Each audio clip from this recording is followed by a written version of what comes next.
సూర్యదేవుడి ప్రకాశం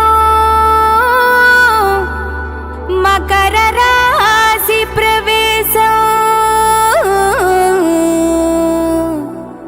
మంచు జల్లుల ప్రభాతం